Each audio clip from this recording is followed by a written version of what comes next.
As you notice, there's some pretty big gaps. This wasn't the tightest log structure ever built. So we're going to have to caulk these gaps in these saddle copes in order to keep the weather from coming through, in order to keep air from leaking, and also to keep bugs from coming into the home. So this is a relatively easy process. I typically do this with the yellow open cell type foam because it conforms to the various widths a little bit better. And I'll go the entire length and push some of this backer rod material into those open areas. And I'll push it back just far enough so it's slightly recessed. That'll allow me to put the smallest bead possible of the caulking to seal that up. Okay, Debbie, the final thing I want to show you, and I left this till last because it's the most fun, is doing a caulk line down the corner. It's sometimes referred to as zigzagging or doing a rope bead down the corner, and it's probably one of the trickiest. It takes the most time to get the hang of. I've switched to the full half-inch diameter tip, and that seems to work the best in these corners. So why don't you watch as I lay a bead in here. These you want to put in real slowly and try to get as smooth as you possibly can because they are tricky to tool out.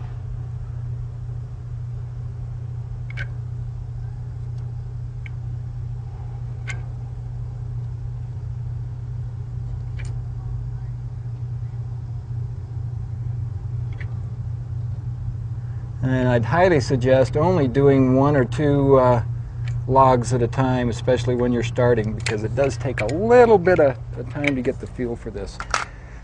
I've never had a lot of success in trying to tool these out with trowels, so in my opinion the 1-inch foam brushes seem to be the best bet.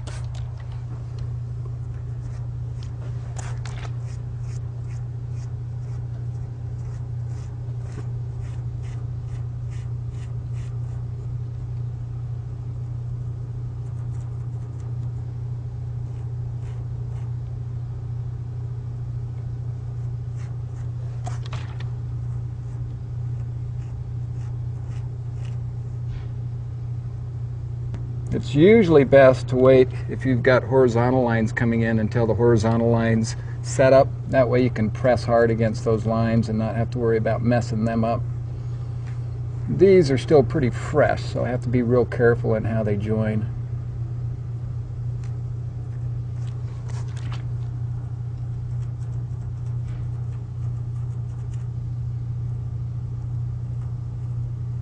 Again, the critical thing is trying to make sure that you get the edges sealed up. Tricky part is to do that and then make it look good too.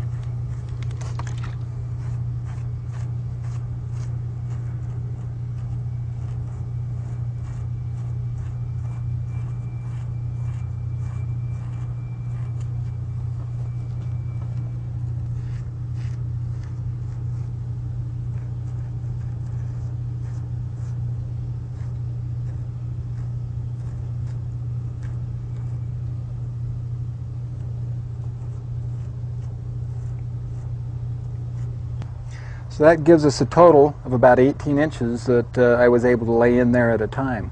I'd suggest beginner starting with just 1 or 2 of those lines at a time. 1 log at a time? 1 log at a time, especially on a hot day like this. This is really tedious and difficult. An experienced, to do a nice line, a wide line like this of about 8 feet tall will take an experienced chinker anywhere from 30 minutes to sometimes even as much as an hour to really detail them out and make them look real nice. So Tracy, aren't corners more susceptible to air infiltration? Yes. Corners seem to be one of the worst areas that we typically find in a log home for having not only air, but some water leakage and also a place for flies and bugs to get into the home. So corners need particular detail, as well as around windows and doors, and typically the top, very top of the log where it meets the ceiling as it goes to the exterior walls. Those are always the areas that I recommend everybody doing. And then depending upon the style of log and how effective they were at sealing it when they put it together, would depend on whether you need to do all of the runs.